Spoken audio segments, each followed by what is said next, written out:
ஒரு சின்ன சாட்சியை மட்டும் சொல்லிட்டு அதுக்கப்புறம் நமக்கு 2 தகப்பன்மார்களும் நமக்கு ஆண்டவருடைய வார்த்தையை கொடுத்து அவங்கள நம்ம பிளஸ் பண்ணி நமக்காக அவங்க ஜெபம் பண்ணுறதுக்கு இருக்காங்க. 2000 வந்து நான் 1999 வந்து நான் 10th படித்தேன். அப்போ அந்த 10th வந்து நான் வந்து ஃபெயில் ஆகிட்டேன். ஸோ 3 பாடம் ஃபெயில் ஆகிட்டேன், 2 பாடம் தான் பாஸ் பண்ணேன். அப்போ வந்து எங்கள் பாஸ்டர் வந்து என்னை டுட்டோரியலில் கொண்டு போய் சேர்த்து விட்டார். அப்போ வந்து நான் அதில் அந்த டீச்சர் வந்து எனக்கு மேக்ஸ் போட்டு கொடுத்தாங்க 1 வாரம். அந்த 1 வாரமும் அவங்க போட்ட அந்த மேக்ஸ் வந்து எனக்கு ஒன்றுமே புரியல. அப்போ வந்து அவங்க எங்கள் பாஸ்டரை கூப்பிட்டாங்க.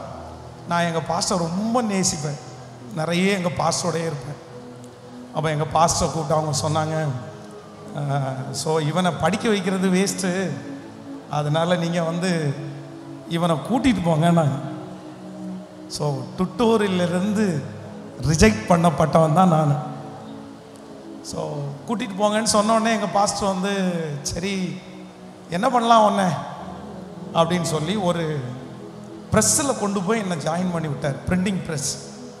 அப்போ அந்த பிரிண்டிங் ப்ரெஸ்ஸுக்கு டெய்லி காலையில் ஒரு 3 கிலோமீட்டர் நடந்து அந்த பிரிண்டிங் ப்ரெஸ்ஸுக்கு நான் போவேன். அப்போ எங்கள் பாஸ்டர் வந்து நான் போகிற வழியில் ஒரு இடத்துல ஒரு வீட்டில் எங்கள் பாஸ்டர் கல்யாணம் ஆகாத சன்னியாசி, அவங்க அங்கே ஒரு வீட்டில் சாப்பிடுவாங்க. அப்போ வந்து டெய்லி அவங்களுக்கு ஒரு ஸ்தோத்திரம் போட்டுட்டு நான் அப்படி போகிறது வழக்கம். அப்போ ஒரு நாள் நான் ஸ்தோத்திரம் பண்ணும்போது இங்கே வா அப்படின்னு கூப்பிட்டார்.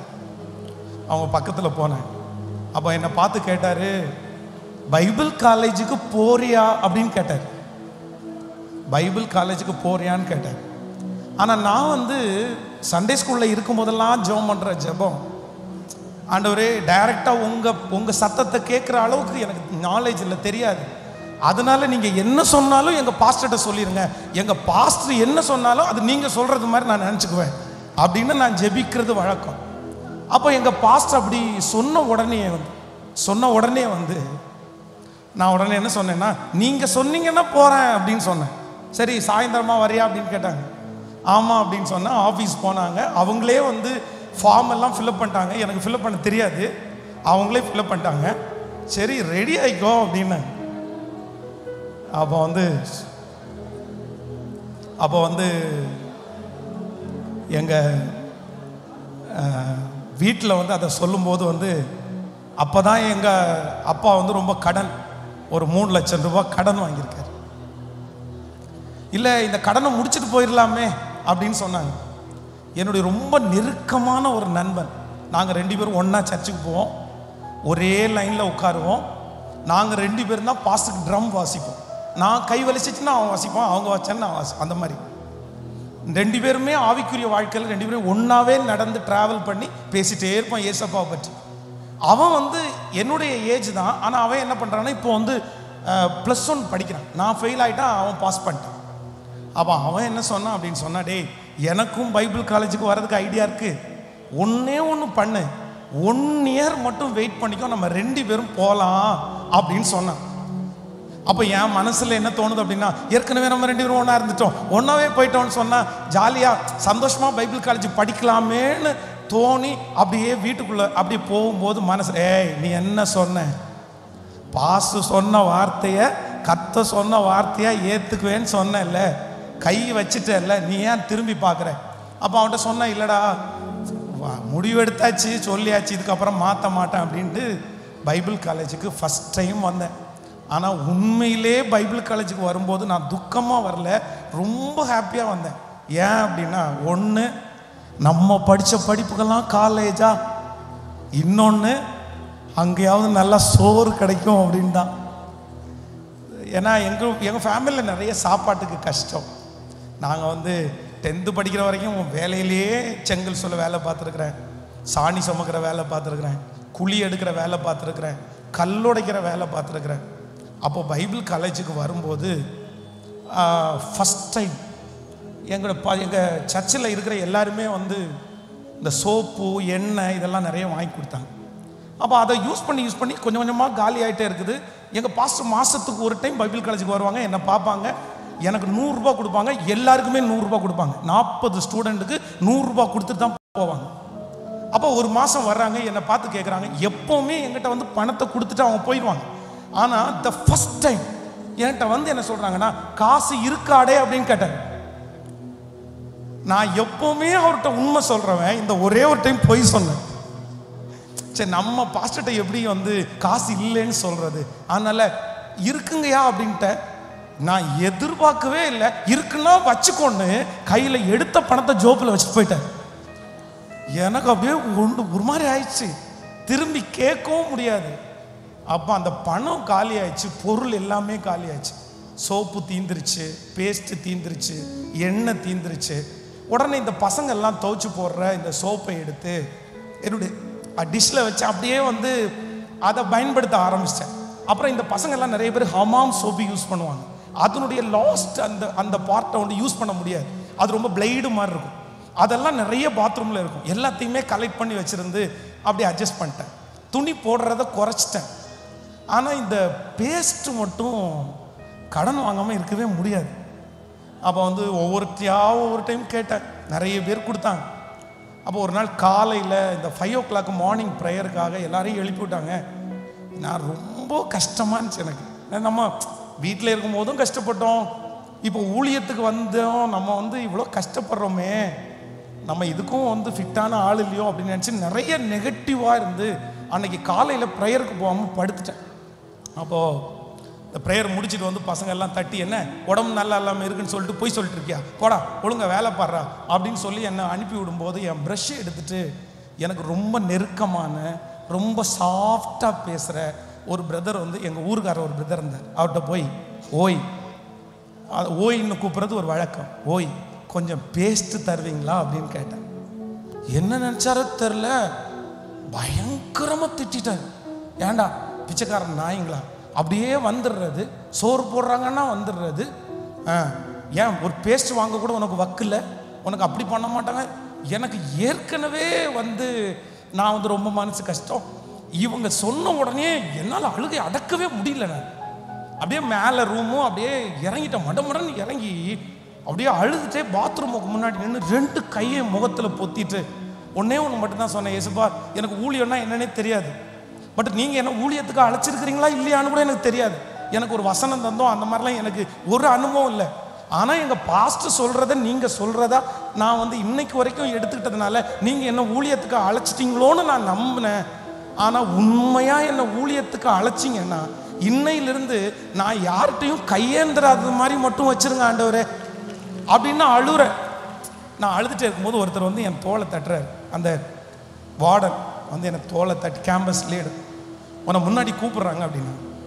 அப்போ முன்னாடி போன உடனே அந்த வார்டன் வந்து ஒரு 50 ரூபாய் எடுத்து என் கையில் கொடுத்தாரு. நான் உடனே கேட்டேன், பிரதர் 50 ரூபா கொடுக்குறீங்க? இல்லை, நீங்கள் வந்து ஒரு 3 monthsக்கு முன்னாடி கணபதியில் ஒரு சர்ச்சில் போய் சாட்சி சொல்லிட்டு வந்தீங்களாமா, அந்த அம்மா வந்து உங்களுக்கு 50 ரூபா காணிக்க வச்சுட்டு ரொம்ப நாள் வெயிட் பண்ணி இப்போ தான் கொடுத்துருக்காங்க, கரெக்டாக அந்த 50 ரூபா எனக்கு கிடச்சிச்சு.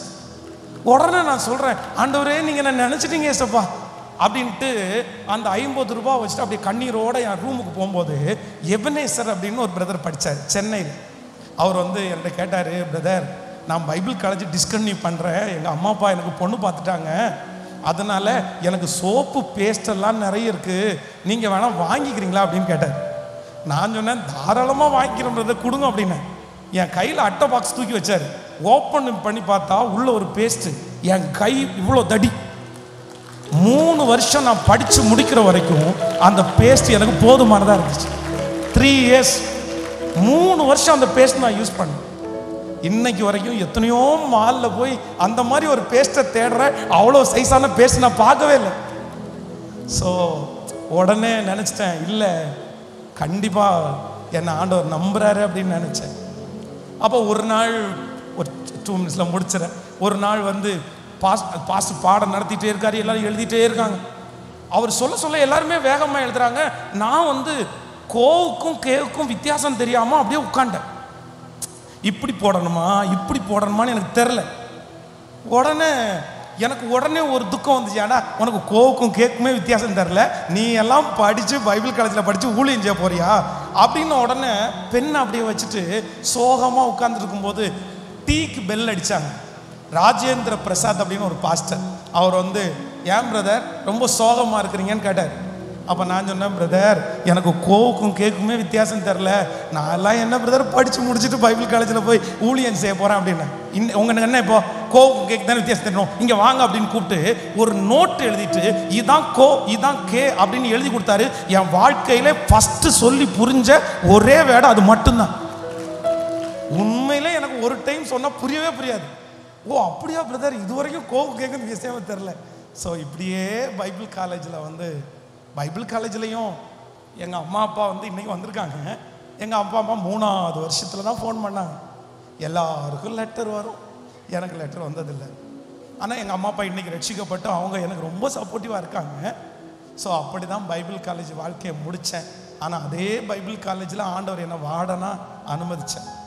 ஆனால் இந்த கோயம்புத்தூர் பட்டணத்துக்கு வந்ததை மட்டும் சொல்லிவிட்டு, நிறைய சாட்சி இருக்குது, டைம் இல்லை, நிறைய பேர் சாட்சி கேட்டிருப்பீங்கன்னு நினைக்கிறேன். கோயம்புத்தூரில் வந்து இந்த பைபிள் காலேஜ் படிக்கும்போது நம்ம இங்கேருந்து சங்கனூர் பக்கத்தில் ஒரு ப்ரேயர் செல் நடத்திட்டு இருந்தாங்க.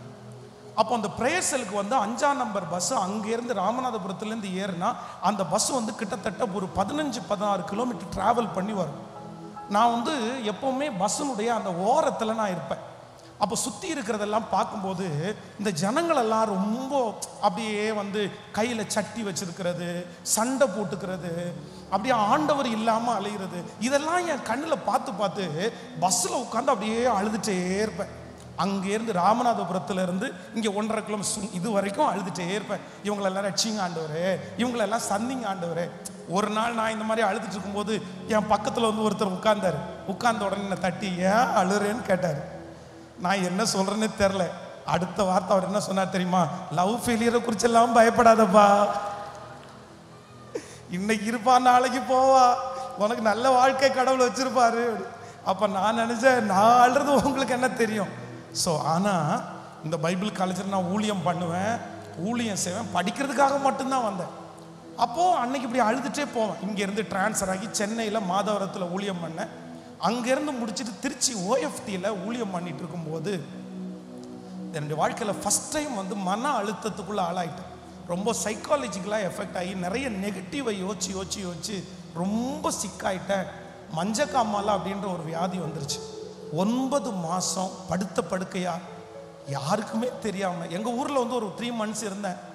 ஸோ ஆனால் எங்கள் ஊரில் இருக்க முடியல. அதனால் திருப்பி கோயம்புத்தூரில் நான் பைபிள் காலேஜ் படிக்கும்போது அம்மா அப்பா அவங்க 2 பேரும் தான் அவங்க என்னை வந்து அடிக்கடி மீட் பண்ணுவாங்க. அப்போ வந்து அவங்கள்ட்ட ஹெல்ப்பு கேட்டு தான் வந்தேன்.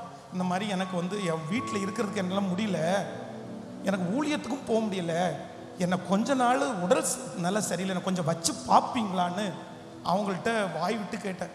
அப்போ அவங்க சொன்னாங்க, வாங்க தாராளமாக வந்து எங்கள் வீட்டில் தங்கிக்கேன்னாங்க. அந்த வீட்டில் ஒரே ரூமில். ஸோ 9 மாதம் என் தலைமாட்டில் ஒரு டேப் ரெக்கார்டு ஓடிட்டே இருக்கும். ஒரு நாளில் 25 மாத்திரை சாப்பிடுவேன், நீரோ மாத்திரை மட்டும் 5 சாப்பிடுவேன்.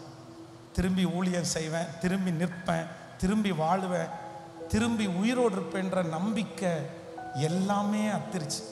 அப்படியே பாத்ரூமுக்குள்ளே போய் தண்ணியை திறந்து விட்டு, நான் நடந்து வந்த பாதைகள் கரடு மேடுகள், கடந்து வந்த பாதைகள் முட்கள் வேலிகள், நடக்க முடியல டேடி. அப்படியே அந்த பாட்டை அவங்க ஒருவேளை அம்மா அப்பா கேட்டால் வருத்தப்படுவாங்களோன்னு நினச்சி தண்ணியை திறந்து விட்டு சத்தமாக அழுவேன் அந்த பாத்ரூம்.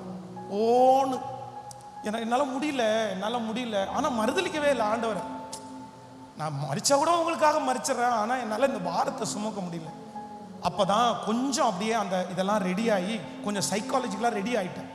சரி இனி ஊழியம் பண்ணலாம் அப்படின்னு நினச்சிட்டு நான் வந்து இதுக்கு முன்னாடி ஊழியம் செய்த இடத்துல கேட்கும்போது, இல்லைப்பா உனக்கு நீ ஊழியம் மாதிரி தர முடியாது, அசிஸ்டண்ட்டாக வேணா இருக்கிறியான்னு கேட்டாங்க. ஸோ எனக்கு அதில் ரொம்ப இன்ட்ரெஸ்ட் இல்லாமல் இருந்துச்சு. அப்போ தான் அந்த அம்மா அப்பா 9 மாதமாக ரத்தினபுரியில் ஒரு வீடு வந்து வாடகைக்கே போகாமல் அவங்களுக்கு இருந்துச்சு.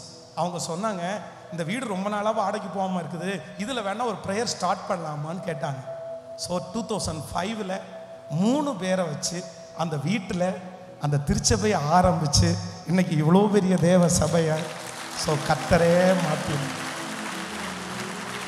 ஸோ நிறைய மிரட்டல்கள், நிறைய கேஸு, எத்தனையோ மனிதருடைய பயமுறுத்துதல் எல்லாம் இருந்த போதிலும் ஃபஸ்ட்டு ஒரு இடத்துல சர்ச்சு கட்டணும், அங்கேருந்து துரத்தப்பட்டு இன்னொரு இடத்துல வந்தோம். 2வது இடம் அது நமக்கு சித்தனா, அங்கேருந்தும் ரொம்ப கேஸ் ஃபைல் பண்ணி மூணாவது இந்த இடத்துக்கு வந்தோம். ஆனால் இந்த இடத்துக்கு வரும்போது இந்த இடம் பக்கத்தில் இவ்வளோ பெரிய இடமா இருந்துச்சு. இதை வாங்கக்கூடிய 1% கூட நம்மகிட்ட எந்த பணமும் இல்லைன்னு தெரியும். அப்போ அடிக்கடி 21 நாள் ஜெபம் நடந்துட்டு இருக்கிறது தெரியும். ஒரு நாள் 21 நாள் ஜெபம் அங்கே நடந்துட்டு இருக்கும்போது எனக்குள்ளே ஒரு பெரிய வைராக்கியம் வருது. சரி, நம்ம ஆண்டவர் ரொம்ப பெரியவராச்சே, ஏன் பெருசாக நம்ம கேட்கக்கூடாது அப்படின்னு நினச்சிட்டு 5 பசங்களை கூட்டிகிட்டு போய் இந்த இடம் அந்த கார்னரில் ஒரு கடப்பாறை எடுத்துகிட்டு போய் என் பேக்கெட்டில் ஒரு 5 ரூபா இருந்துச்சு. ஆண்டவரே, இந்த இடத்தினுடைய சொந்தக்காரன் கையில் 5 ரூபாவை அட்வான்ஸ் கொடுத்தா செருப்பாலே அடிச்சிடுவான். அவன் கையிலே வாங்க மாட்டான். ஏன்னா அப்போவே இந்த இடத்துக்குடைய விலை வந்து 5 கோடி. நான் 5 ரூபாவை கொண்டு போய் பூமியும் அதன் நிறைவும் அதனுடைய குடிகளும் உம்முடையது. இந்த லேண்டுக்கு அவன் சொந்தக்காரனாக மாறுறதுக்கு முன்னாடி நீங்கள் சொந்தக்காரன். அதனால இந்த இடம் நாங்கள் ஆராதிக்கிறதுக்கு எங்களுக்கு வேணும், நீங்கள் கொடுங்கன்னு ஒரு 5 ரூபா விசுவாசத்தோடு புதைச்சிட்டோம்.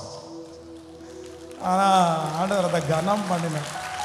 ஸோ அதுக்கப்புறம் நிறைய பாதைகளை கடந்து வந்தோம். அதை சொன்னால் டைம் நிறைய ஆகும்.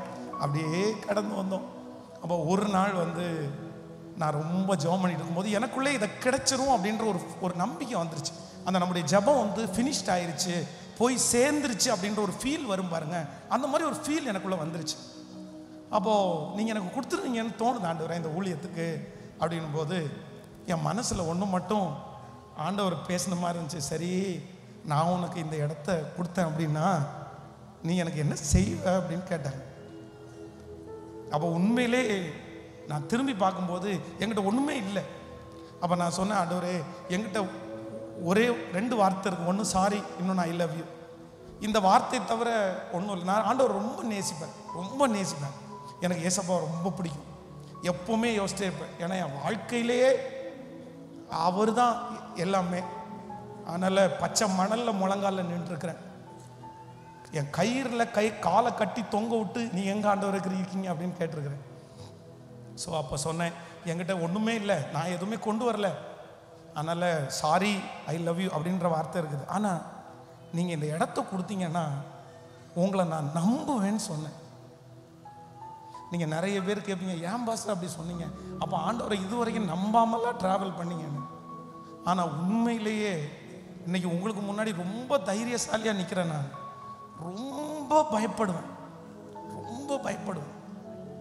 நிறைய நேரத்தில் வந்து ஆண்டவர் இவ்வளோ அற்புதம் செஞ்சாலும் நம்ப முடியுமா அப்படின்னெல்லாம் தோணும்.